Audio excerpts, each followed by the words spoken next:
Hi guys, welcome back to my channel. So today I'm back with another video. Today's video is something new to the channel. It's another show review, and it's the new series that just dropped on ABC, which is called Woman of the Movement, which basically is a limited series event based on the true story of Emmett Till and Mamie till-mobley, which is his mother, and they're recalling the events of what happened during the Jim Crow era of Emmett Till. So episode 1, it basically starts off with Mamie giving birth to Emmett Till, and he was born, I believe, August. I'm not sure the quite date, but August 1955. I will put the date across the screen here. August something 1955. And he was born breech. And when they took him out, he had like these, I think, forceps marks on his face. And they was like, this will happen because of him being breech. And the doctors was like, yeah. And that saying that he might not ever walk again, whatever. Eventually she named him Emmett. Her mother's there to support her. Long story short, he walks, obviously.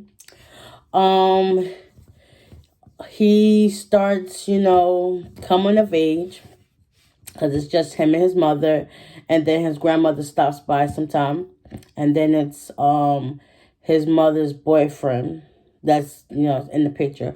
So they're all together, and whatever the case may be. He eventually asks his mom to like go with his uncle to visit other family members in another state.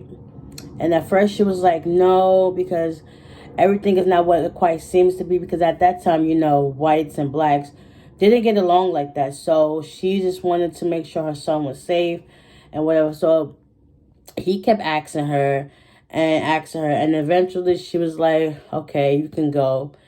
And after that, she's supposed to go on vacation with her boyfriend, and her mother comes and visit, whatever. Moving along to episode 2. Emmett and some of his cousins, they all go with their uncle. They get on the train to go to Mississippi. Because they're from Chicago. So they get on the train to go to Mississippi, and they meet up with their uncle. Their uncle is Uncle Mose, and he also has his own children that's down there with him in Mississippi. So they get there, I guess, for the summer or the week, whatever the case may be. Their job is to pick cotton, because picking cotton back then was the job, all day job out in the hot sun, picking cotton, and doing what you gotta do with it. So they start picking the cotton or whatever with his cousins and stuff like that. Then one day after doing so, they end up going to the market, and they see this. They start playing checkers outside the front of the store, and then they go in. Well, Emmett goes inside the store because I guess they've seen a girl, and you know how boys is with girls. So eventually he was like, they started talking like, well, you could talk to her or go up there and talk to her. And he's like, okay, I'll go talk to her. Excuse me. So he ends up going inside the store. He picks up some candy or whatever, and he starts talking to her. And then I guess after he pays for his candy, whatever, he walks out the store, and then comes the girl, the lady, and he tells her goodbye. And then next thing you know, she starts walking out the store to her car, to her sister's car, and she pulls out a gun, and everybody just runs. because before she got to the car, one of them whistled at her, but everybody was thinking it was Emmett. So eventually word got back to her husband, and they end up, the husband and some of his friends and somebody else, I believe. It sounded like a woman, but we don't know for sure if it was a woman or not. So they end up kidnapping him in the middle of the night, because they end up going to where his uncle's house is, and they end up kidnapping him. And while they're taking him out the house, the uncle doesn't really quite realize what's going on. He thinks it's a dream or whatever. And they take him, and they supposed to have bring him back. Now it's going on the next day. They still haven't heard from him or whatever. So they started making phone calls to his mom, and they explained to her what happened. And she's on 1,000, but she still didn't, break down or whatever and cry, because she still has hope that her son was alive. Eventually, some guy found him in the river, which is like a few miles away from where he was taken. The uncle ends up going to the police station and explains to them what happened. And then the police officer ends up informing the sheriff.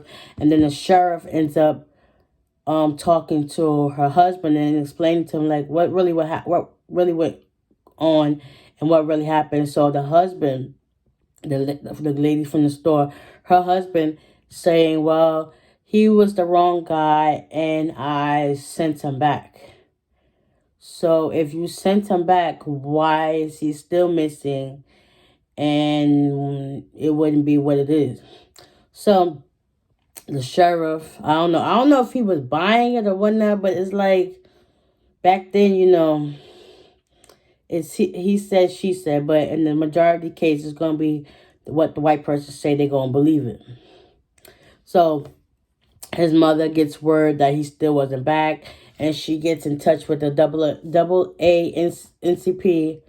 AACP organization, and they help rally against them in Mississippi so that they can help bring forth more information and put his name out there so they can get him recognized out there so they can find him. So doing so, eventually some man, he was going fishing, he finds a body in the river. So, they call the police to come, and the uncle comes to ID the body. All I can say was that body was destroyed, tortured, and brutally disfigured, that I don't know how he was able to muster up the strength to ID him.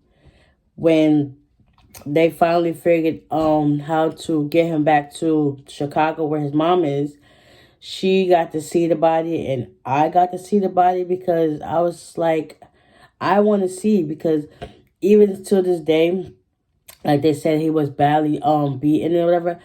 I've never seen the pictures from